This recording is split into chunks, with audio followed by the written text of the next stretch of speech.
Sa panahon ngayon, medyo mahal na nga ang gas. Kaya yung iba ay nagsiswitch na sa e-bike as an alternative para kahit papano makatipid naman sa transportasyon. Let us walk through this new e-bike launch by Hatasu Philippines, the Hatasu Hero e-bike. Roll intro.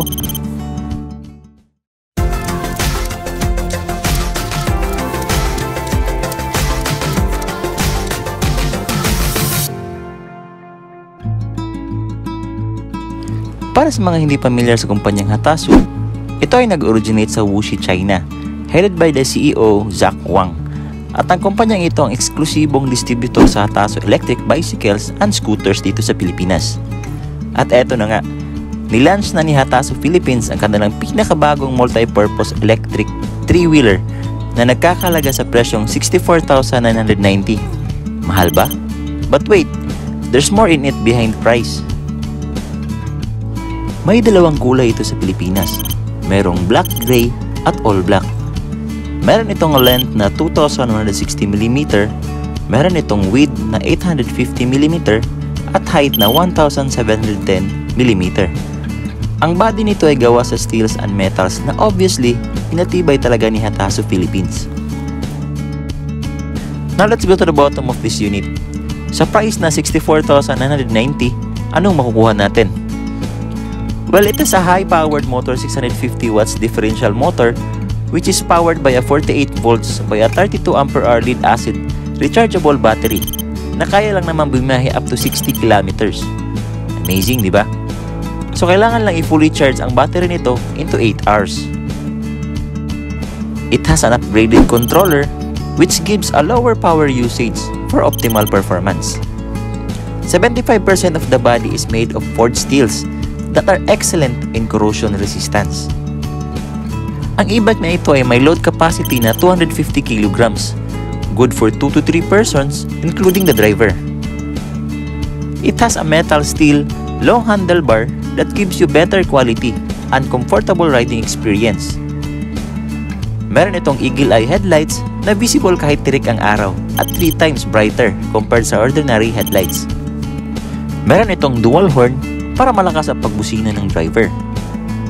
Meron din itong motorcycle suspension fork for better steering control at mas maganda ang laro even sa uneven roads.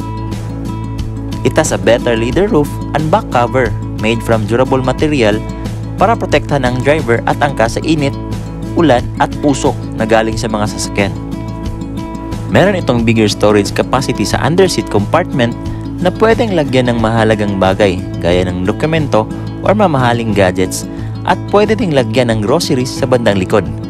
Okay na okay, di ba? It has a larger front wheel na may sukat na 12 by 3 inches sa harap at 10 by 3 inches sa likod for better grip and road resistance. Meron itong brake pedal sa right side for sudden emergency brake purposes.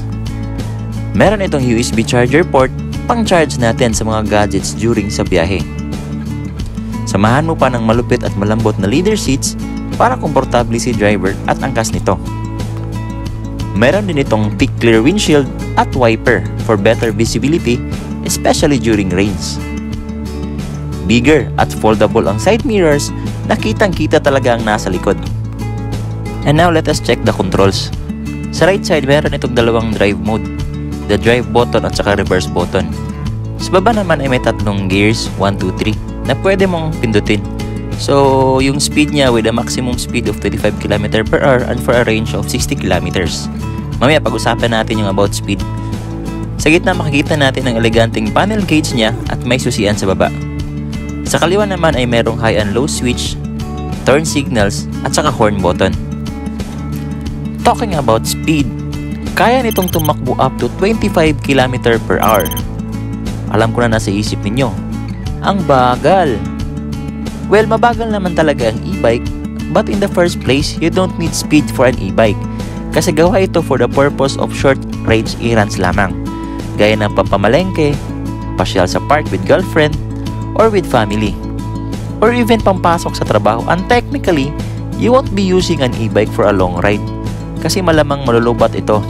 Comfortability-wise, kung ako lang, I prefer tong ganitong transportasyon compared sa motor kasi mas komportable siyang sakyan at madami kang madadala ha. So kung pupunta ka lang naman sa mga party or birthdays, why not dalahin mo itong e-bike na ito? PS, madami ka pang paglalagay ng mga bring home mo at di ka pa mababasa sa ulan. So with all the specs na na-mention natin, do you think sulit itong bilhin? To put this into perspective, well, it's a yes for me kasi for those people like me na medyo nahihirapang bumili ng motor, especially ngayon dahil sa kamahalan. At sa motor kasi, maximum na 2 lang talaga kayong makakasakay. Compare dito na up to 3 persons ang kayang isakay. Plus, malaki ang space. Therefore, madami kang malalagay. Compared sa motorsiklo. At di ka mababasa ng ulan ha. At di pa mabubutas ang bulsa mo sa pagkamahal-mahal ng gas ngayon. Well, for me, it's not a waste of money if you ask me. Kasi multi-purpose na ang e-bike na ito. And talking about maintenance, mas less ito kasi ito sa leather parts na i-maintain. Overall, mas tipid pa rin gumamit ng e-bike sa ngayon compared sa motor at kotse. Kasi bukod sa less maintenance ito, less gastos din sa transportasyon, especially if pang malapitang biyahe lamang. So hanggang dito na lang tayo mga master. And hopefully meron kayong natutunan sa vlog na ito. Comment down kayo for your personal reactions at babasahin natin yan sa comment section. So hanggang dito na lang and ride safe po sa ating lahat.